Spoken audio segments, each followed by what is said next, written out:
Bismillahirrahmanirrahim. Assalamualaikum warahmatullahi wabarakatuh. Perkenalkan, nama saya Rosabila Irfaidina dengan NIM 21110101000002. Di sini, saya akan memaparkan tentang makalah yang sudah saya buat untuk memenuhi tugas dari mata kuliah Sosiologi Pendidikan Islam.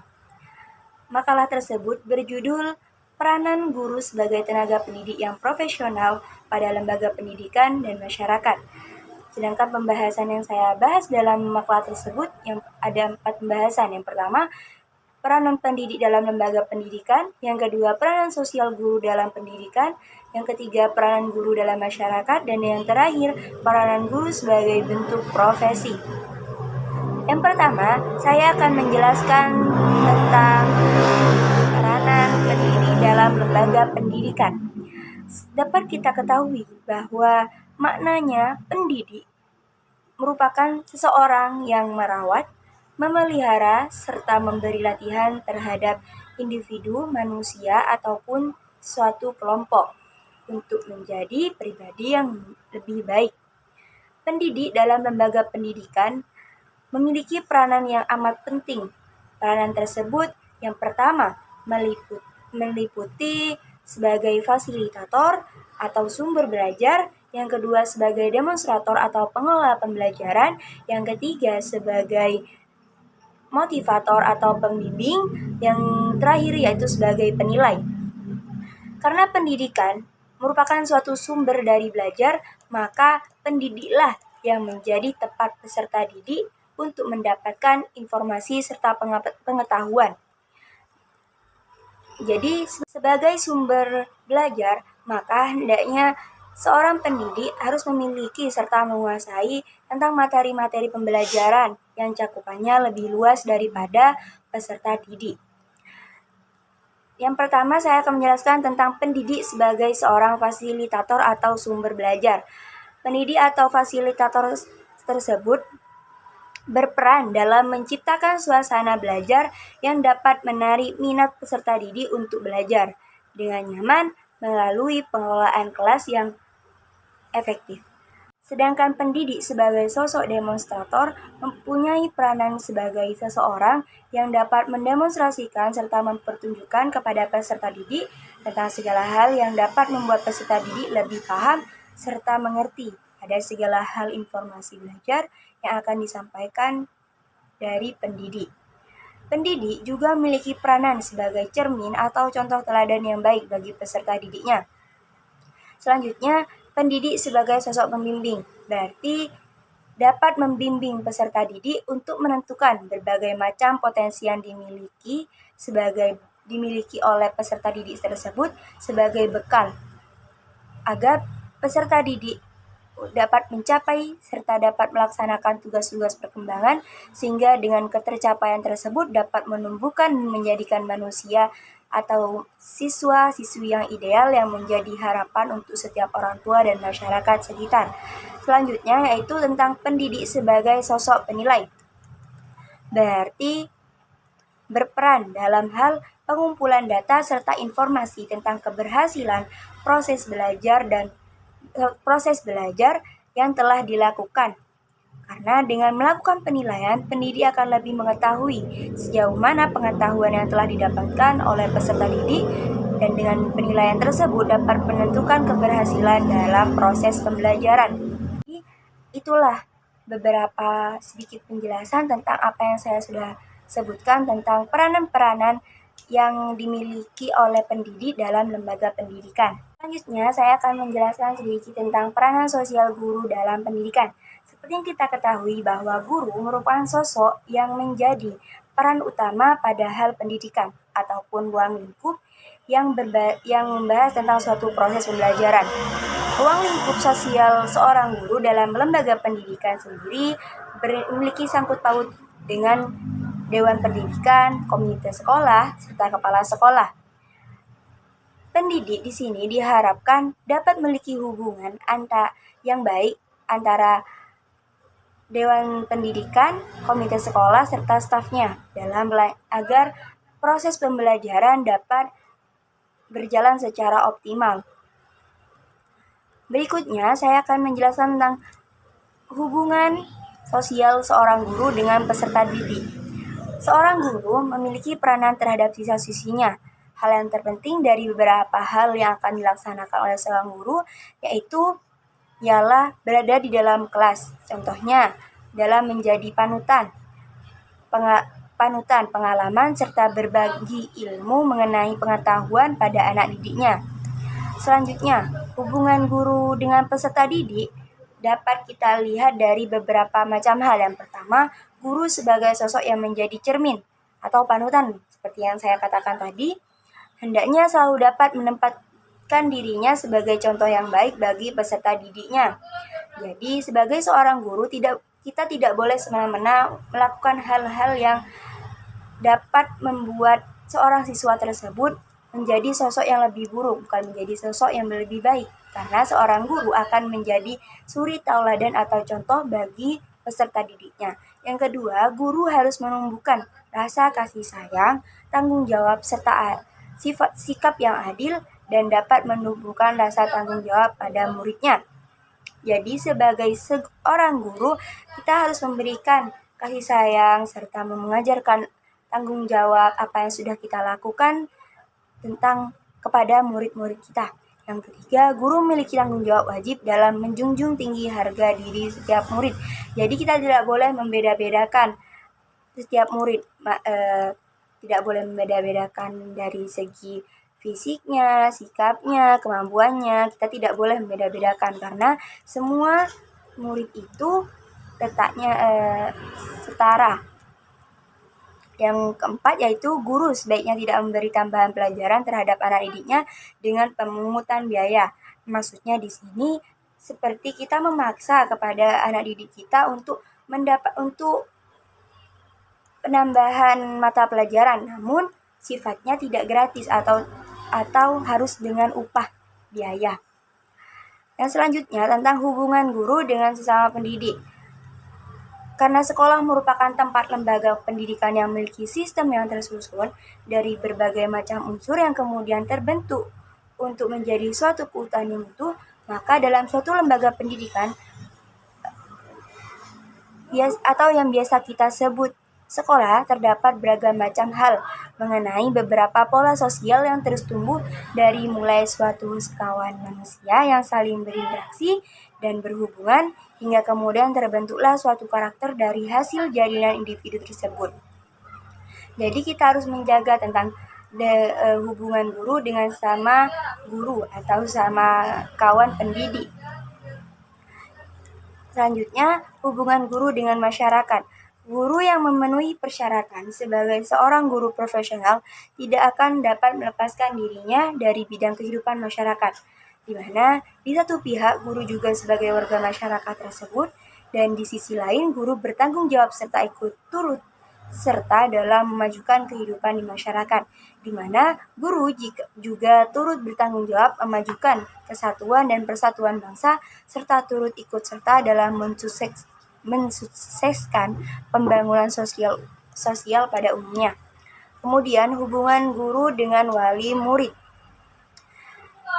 Keterampilan dalam berkomunikasi baik secara lisan ataupun tertulis pada seorang guru merupakan hal yang sangat dibutuhkan. Mengapa demikian? Agar komunikasi serta hal-hal yang akan disampaikan oleh guru dapat tersampaikan dengan mudah kepada orang tua murid tersebut. Berikut merupakan beberapa prosedur yang harus dilakukan guru agar tercipta hubungan baik antara guru dengan wali murid. Yang pertama atau orang tua murid yang pertama, guru atau pendidik sepatutnya membangun suatu hubungan timbal baik bersama orang tua siswa. Berikut juga termasuk dalam rangka memecahkan segala persoalan yang terjadi pada anak didik tersebut di sekolah. Yang kedua, segenap bentuk kesalahan yang terjadi di sekolah ataupun antara pendidik dan guru sebaiknya diselesaikan dengan kekeluargaan dan dengan musyawarah. Selanjutnya yaitu peranan guru dalam masyarakat. Peran guru bukan hanya pada lembaga-lembaga pendidikan, namun juga pada masyarakat. Karena sebagai seorang pendidik, tidak cukup hanya menyampaikan materi pembelajaran, namun juga dapat menyampaikan tentang aspirasi serta pemikirannya kepada aktivitas yang terselenggara pada masyarakat. Peranan seorang guru di masyarakat yaitu sebagai perantara dalam masyarakat dan guru juga sebagai pemegang kemudi pada kegiatan masyarakat dan sebagai mitigator konflik yang terkait pada masyarakat. Tanggung jawab moral merupakan suatu hal yang ikut dititik beratkan pada pendidik dan tanggung jawab itulah yang sangat berat tanggung jawabnya.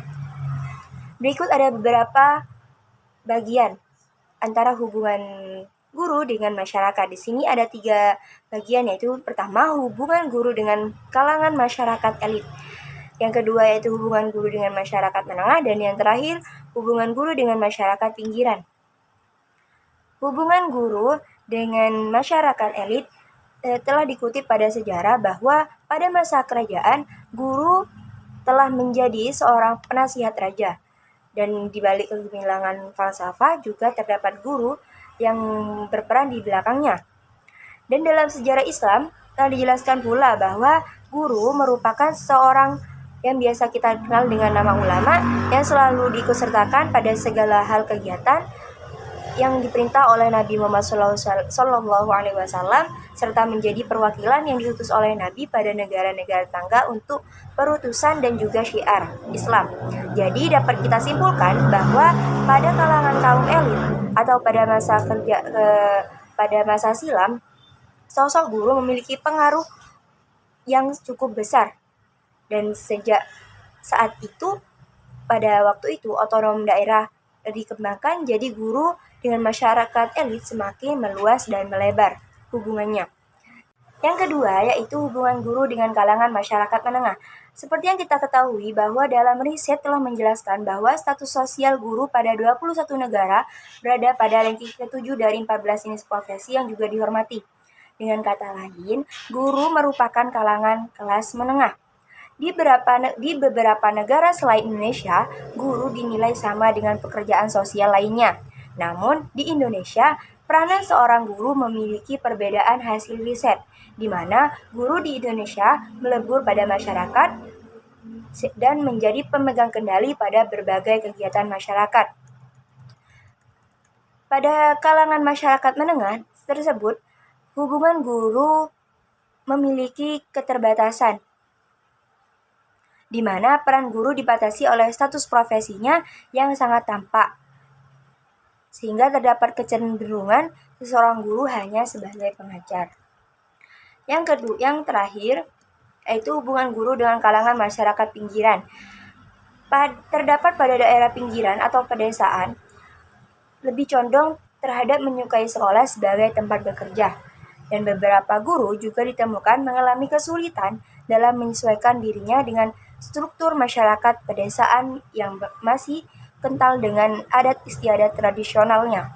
Perlu kita ketahui bahwa pembangunan masyarakat di daerah pedesaan, seorang gurulah yang memegang kekuasaan menguasai melalui berbagai institusi kemasyarakatan, di mana kepercayaan masyarakat lokal terhadap guru sangat tinggi. Dan dapat kita lihat, guru dibuktikannya sebagai sosok yang dapat berperan dalam berbagai kegiatan di pedesaan serta kecamatan. Hal berikut dapat kita lihat dari keberadaan lembaga organisasi suatu masyarakat, yang dimana organisasi tersebut seorang guru juga ikut andil. Selanjutnya, saya akan membahas tentang sub ketiga, yaitu tentang peran guru sebagai bentuk profesi. Guru merupakan suatu jabatan yang profesional, yang mempunyai tugas pokok yang sangat menentukan dalam proses tumbuh kembang peserta didik. Tugas pokok tersebut meliputi keseluruhan unsur yang ikut berperan dalam proses belajar mengajar, di mana tugas pokok tersebut bisa dilakukan jika memenuhi persyaratan. Yang pertama, memiliki kualifikasi pendidikan sekurang-kurangnya pada jenjang diploma atau sarjana pendidikan yang tertera jelas di dalamnya. Yang kedua, mempunyai ciri-ciri kepribadian sebagai seorang pendidik yang mempunyai sikap rasa kasih sayang yang tulus pada peserta didik, serta berperilaku dengan ikhlas, bijaksana, serta menjunjung tinggi hak asasi manusia. Yang ketiga yaitu dapat menghargai berbagai macam perbedaan, baik secara kultural maupun sosial serta spiritual. Yang keempat, dapat menjunjung tinggi nilai budaya menjadi acuan oleh masyarakat dalam hidupnya. Yang kelima, dapat diterima oleh masyarakat sebagai guru dan pendidik. Dan yang terakhir, memiliki akhlak yang mulia serta dapat menjadi suri tauladan.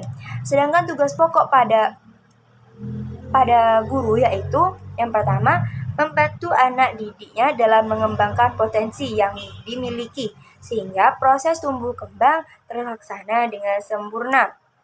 Yang kedua, membantu peserta didik agar memiliki pemikiran yang intelektual serta dapat mengatur emosionalnya serta sosial serta spiritual bertumbuh kembang dengan seimbang. Yang ketiga, mentransformasikan berbagai macam ilmu pengetahuan dengan menggunakan beberapa metodologi dengan kreatif dalam proses pembelajaran sehingga tidak terjadi pembelajaran yang monoton dan akan berhasil pada tujuan pembelajaran. Yang keempat, membantu peserta didik dalam mengembangkan berbagai kemampuan yang dimiliki untuk menjadi makhluk sosial yang memiliki adab serta martabat yang baik. Jadi sebagai seorang pendidik, kita wajib untuk membantu proses tumbuh kembang peserta didik di mana untuk menjadi masyarakat yang sosialnya. Membantu peserta didik dalam mengembangkan berbagai kemampuan yang dimiliki untuk menjadi makhluk sosial yang memiliki adab serta martabat yang baik. Jadi sebagai seorang guru kita harus mengajarkan bagaimana cara bersosialisasi dengan baik dengan lingkungan sekitarnya, cara berteman dengan yang baik, dengan beradab. Kemudian yang kelima, menumbuhkan nilai-nilai atau akhlak yang mulia terhadap diri peserta didik. Jadi wajib hukumnya bagi seorang pendidik untuk menanamkan akhlak-akhlak mulia kepada peserta didik. Dan lebih utamanya pada pendidik yang masih pada jenjang-jenjang dini, karena pada jenjang tersebut akhlak sangat mudah ditanamkan, akhlak yang baik lebih mudah ditanamkan kepada pemikiran pada usia dini.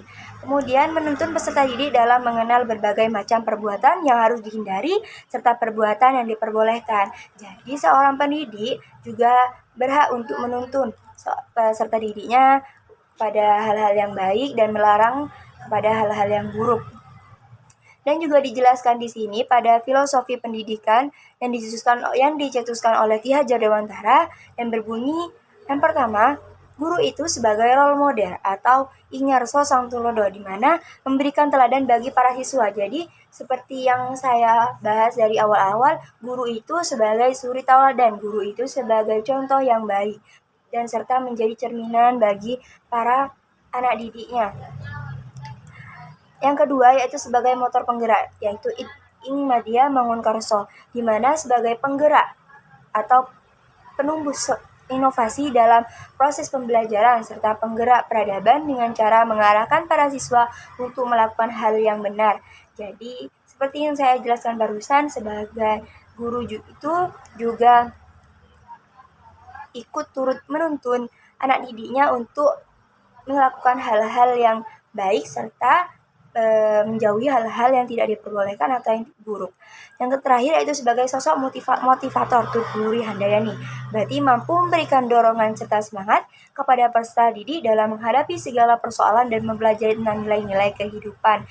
Jadi sebagai seorang guru kita harus memberikan motivator, dorongan, semangat untuk kepada proses pertumbuhan seorang peserta didik, karena proses pertumbuhan dan perkembangan seseorang itu juga sangat butuh terhadap dukungan atau semangat. Berikut beberapa cara yang dibutuhkan dalam proses peningkatan pengembangan profesionalisme seorang guru. Yang pertama, melanjutkan pendidikan ke jenjang yang lebih tinggi, di mana upaya pemerintah dalam meningkatkan profesionalisme seorang guru dengan kualifikasi dan persyaratan jenjang pendidikan yang lebih tinggi bagi para guru mulai tingkat sekolah hingga perguruan tinggi. Yang kedua yaitu aktif mengikuti kegiatan-kegiatan guru atau kelompok kerja guru serta komunitas guru.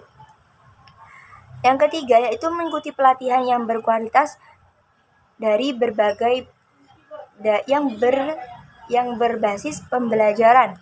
Pengembangan profesi guru juga dapat kita lakukan dengan mengikuti berbagai latihan. Karena menjadi seorang guru yang profesional tidak selalu belajar tentang strategi pembelajaran guru, namun juga harus diimbangi dengan keterampilan lainnya. Yang keempat yaitu banyak membaca. Karena seperti yang kita ketahui bahwa buku merupakan suatu sumber ilmu, jadi tidak hanya guru itu tidak hanya dapat menyuruh, namun juga melakukan hal-hal yaitu membaca buku. Yang kelima yaitu peer observation and evaluation, di mana guru yang pintar tidak perlu malu dalam minta pendapat dari sama rekan kerjanya atau sesama guru. Karena media guru yang dapat dibuat serta penilaian guru pintar melaksanakan, dan jika ada rekan yang dianggap memiliki keterampilan atau pengetahuan lebih. Yang kelima yaitu peer observation and evaluation, di mana guru yang pintar tidak perlu malu dengan meminta masukan serta pendapat dari sesama guru lainnya. Yang keenam yaitu sering membuat karya tulis ilmiah, di mana dengan membuat karya tulis ilmiah, guru tersebut dapat berproses untuk berkembang. Selain mengikuti seminar serta pelatihan serta membaca buku, seorang guru juga harus berkarya dalam contohnya dengan membuat karya tulis ilmiah. Karena guru yang pintar sangat dianjurkan dalam membuat banyak tulisan, terutama dengan tema yang mengenai pengajaran serta pendidikan. Selanjutnya, saya akan memaparkan tentang mini riset, di mana saya mengobservasi suatu desa di daerah rumah saya, yaitu di Bondowoso. Dari hasil observasi tersebut didapatkan bahwa data penduduk pada tahun 2022 diperoleh data sejumlah penduduk dan mata pencarian penduduk Desa Jurang Sapi, Kecamatan Tapen sebagai berikut, yaitu jumlah penduduk dewasa 4.000 jiwa, sedangkan penduduk anak-anak serta remaja 3.000 jiwa, dan jumlah total yaitu 7.000 jiwa. Dari 4.000 jiwa tersebut, penduduk dewasa berdasarkan mata pencariannya diperoleh data 1.000 jiwa sebagai petani, 2.000 jiwa sebagai buruh tani, 850 sebagai pedagang, dan 150 jiwa sebagai pegawai negeri sipil. Dari 150 pegawai negeri sipil yang ada 80 jiwa sebagai tenaga pendidik atau guru di lembaga pendidik yang dikelola oleh pemerintah. Namun, walaupun kecilnya persentase tersebut, ternyata masih memiliki dampak yang nyata di kalangan masyarakat setempat, di mana dapat kita lihat dari kesadaran warga daerah tersebut dalam menyekolahkan anaknya di lembaga formal yang semakin meningkat. Bahkan informasi terbaru telah didapatkan bahwa jumlah siswa yang telah lulus cukup banyak yang melanjutkan ke kuliah di perguruan tinggi, sehingga bertambahnya ilmu pekerjaan. Mungkin itu saja dari saya, karena kebenaran hanyalah milik Allah Subhanahu wa Ta'ala dan kesalahan serta kehilafan dari manusia. Jadi mohon maaf. Ihdinas siratal mustaqim. Wassalamualaikum warahmatullahi wabarakatuh.